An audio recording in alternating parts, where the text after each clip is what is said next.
ஐயா, அனுபவமே தலை சிறந்த ஆசிரியர். அதனால தான் நான் பேச போறேன், வாழ்க்கையில வெற்றி பெற்றவர்கள் பட்டறிவாளர்களேன்னு. பட்டறிவாளர்களேனா படிச்சு பட்டம் வாங்கினவங்க இல்லைங்க ஐயா, வாழ்க்கையில பட்டு இன்னைக்கு பட்டறிவாளர்களா இருக்காங்களே, அவங்கள பத்தி தானுங்க ஐயா பேச போறேன். அதுக்கு ஒரு தலை சிறந்த உதாரணம் கூறணும்னா, நான் தினமும் காலையில ஒரு பஸ்ல போவேங்க ஐயா. அதே பஸ்ல 2 பசங்க வருவாங்க. ஏறி உட்காந்தோடனே அவனை சுடுறா இவனை சுடுறான்னு அந்த வீணா போன பப்ஜி கேமை விளாண்டுட்டு வருவாங்க ஐயா. எதர்ச்சியா அந்த ஒரு நாள் ஒரு அக்கா அந்த பஸ்ஸில் ஏறினாங்க ஐயா. அந்த 2 பசங்க பண்ணுறதை பார்த்த அந்த அக்கா அந்த 2 பசங்களையும் கூப்பிட்டு, சாமி இதெல்லாம் நல்லதில்லை கண்ணு, இதைய விளையாடாதீங்கன்னாங்க ஐயா. அந்த பசங்க அதை பெருசாக எடுத்துக்காமல் விளையாண்டுக்கிட்டே இருந்தாங்க. திரும்பியும் அடுத்த நாளும் அந்த அக்கா அதே பஸ்ஸில் ஏறி அதே பசங்க கிட்ட அந்த விஷயத்தை சொன்னாங்க ஐயா. அந்த அன்னைக்கு அந்த பசங்க அதை பெருசாக எடுத்துக்கல. இதே மாதிரி தினமும் அந்த அக்கா அதே பஸ்ஸில் ஏறி அதே பசங்க கிட்ட அந்த விஷயத்த சொல்லிக்கிட்டே இருந்தாங்க ஐயா. ஒரு நாள் அதில் ஒரு பையனுக்கு பயங்கர கோவம் வந்து அந்த அக்காவை திட்டி போட்டா. எனக்கும் அதை விட பயங்கர கோவம். அந்த 2 பசங்க முன்னாடி எந்திரிச்சு, ஏங்கா உங்களுக்கெல்லாம் அறிவே இல்லைங்களா, அவனுக்கு தான் சொல்ல கேட்க மாட்டேன்றானுங்கல்ல, நீங்கள் எதுக்கு திரும்ப திரும்ப அவனுக்கிட்ட அதையே சொல்கிறீங்கன்னு கேட்டேன். அதுக்கு அந்த அக்கா சொன்னாங்க, இந்த பாலா போன கேம்னால என் பையனை இழந்து நான் அனுபவிக்கிற வழியை அவங்களோட பெற்றவங்களும் அனுபவிச்சிடக்கூடாதுங்கிறதுக்காக நான் சொல்கிறேம்மான்னாங்க. அடுத்த நிமிஷமே அந்த 2 பசங்களும் அந்த அக்காவை பார்த்து, அம்மா இனிமே நாங்கள் 2 பேரும் இந்த கேமை கண்டிப்பாக விளையாட மாட்டோம்னு சொன்னாங்க. அதனால தானுங்க ஐயா சொல்கிறேன், வாழ்க்கையில் ஒரு மனிதன் பெறும் அனுபவம் மட்டுமே அவனை தலை சிறந்த ஆளாக மாற்றுகிறது. அந்த அனுபவம் இன்பமோ துன்பமோ அவன் அனுபவிக்கிற அந்த அனுபவம் மட்டும்தாங்க ஐயா அவனை வாழ்க்கையில் நிதர்சனமான மனிதனாக மாற்றுது. கொஞ்சம் யோசிச்சு பாருங்களேன், அனுபவம் இல்லாத வாழ்க்கை எப்படி இருக்கும்னு. தோனி இல்லாத கிரிக்கெட் எப்படியோ, தோனி இல்லாத கிரிக்கெட் எப்படியோ, தலை இல்லாத விசுவாசம் எப்படியோ, தளபதி இல்லாத பிகில் எப்படியோ, அப்படி இருந்திருக்கும் ஐயா அனுபவம் இல்லாத வாழ்க்கைங்கிறது. இன்னும் சொல்றேன் கேளுங்க ஐயா, பசியின் அருமையை அனுபவித்ததால் தான் மதிய உணவு எனும் மகத்தான திட்டம்.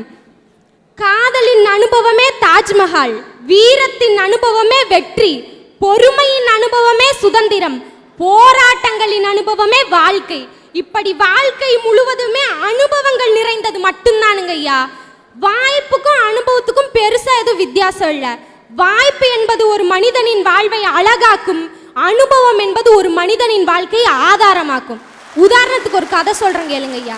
திடீர்னு கடவுள் உங்க முன்னாடி வந்து நின்று உங்களுக்கு என்ன வர வேணும்னு கேட்டால் நீங்க என்னங்க ஐயா கேட்பீங்க? நான் வேற எதுவும் கேட்க மாட்டேன். இதே மாதிரி மக்களை சந்தோஷப்படுத்துகின்ற, சிந்திக்க வைக்கின்ற ஒரு பேச்சாளராக தொடர்ந்து இருக்கணும், இது இருந்தால் எனக்கு போதுன்னு கேட்பேன். இதை விட்டு என்னை வேற எதுவும் மாற்றிடாத அப்படின்னு தான் கேட்பேன். அதே மாதிரி ஒரு நாள் கடவுள் பூமிக்கு வந்து ஒரு பையன் முன்னாடி நின்றுறாங்க ஐயா. அந்த பையனை பார்த்து கடவுள் சொல்றாரு, உனக்கு என்ன வரம் வேணாலும் கேளு நான் தரேங்கிறார். உடனே அந்த பையன், என்ன கேட்டாலும் தருவீங்களா? கடவுள், நீ என்ன வேணாலும் கேளு நான் தரேங்கிறார். உடனே அதுக்கு அந்த பையன் சொல்றான், எனக்கு ஒரு அழகான பொண்டாட்டி வேணும். கடவுள், பர்மிஷன் கிராண்டட், உன் பேர் என்னன்னு மட்டும் சொல்லு. நீ இந்துவா இருந்தா உனக்கு அனுஷ்காவை தரேன், நீ முஸ்லீமா இருந்தா உனக்கு கத்ரீனா கைஃபை தரேன், நீ கிறிஸ்டினா இருந்தா உனக்கு ஜெனிலியாவை தரேன்றாருங்கய்யா. அந்த பையன் கொஞ்சம் கூட யோசிக்காம ஒரு பேர் சொல்றான் பாருங்க, என் பேர் அப்துல் நாராயண பெர்னாண்டஸ்.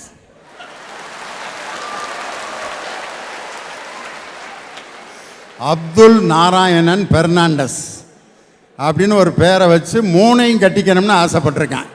எப்படியாப்பட்ட ஆள் பாருங்க. அதுக்கு அந்த கடவுள் சொல்றாரு, ஒன்னை கட்டிக்கிட்டே என்னால சமாளிக்க முடியல, நீ 3 கேட்கிற, கல்யாணம் பண்ணவங்கிட்ட கேள்றா, அதை மட்டும் கேட்டேன்னா வாழ்க்கையில நீ கல்யாணமே பண்ண மாட்டேன்னு சொல்லி அந்த இடத்துல இருந்து கடவுள் மறைஞ்சே போயிடுறாருங்க. உப்பு இல்லாம கூட உயிர் வாழ்ந்துடலாங்க, ஆனா நட்பு இல்லாம உயிர் வாழவே முடியாது. அப்படிப்பட்ட நட்பு எனும் நினைவு பரிசு ஆயுசுக்கும் நமக்கு தரது இந்த கல்லூரி வாழ்க்கையில கிடைக்கிற அனுபவம் தானுங்களேங்க ஐயா. எங்களுக்கும் சேர்த்து அவங்களே பதில் சொல்லிட்டாங்க, படிச்சவன் 10 பேர்த்துக்கு வேலை கொடுப்பான். ஆமாங்க, படிச்சவன் கண்டிப்பா 10 பேர்த்துக்கு வேலை கொடுப்பான். ஆனா படிக்காத என் தலைவர் காமராசர் இந்த ஊருக்கே கல்வியவே கொடுத்தாருங்க. அதனால தான் சொல்றேன், பட்டவனால மட்டும்தான் பட்டறிவாளன் ஆக முடியும்னு. படிச்சா வெற்றி பெற முடியாதுன்னு சொல்லலம்மா, படிக்கிறதுக்கே நாங்க படாத பாடுபட்டாதாம ஒரு டிகிரியே தராங்க, அதைத்தாமா நாங்க சொல்ல வரோம்.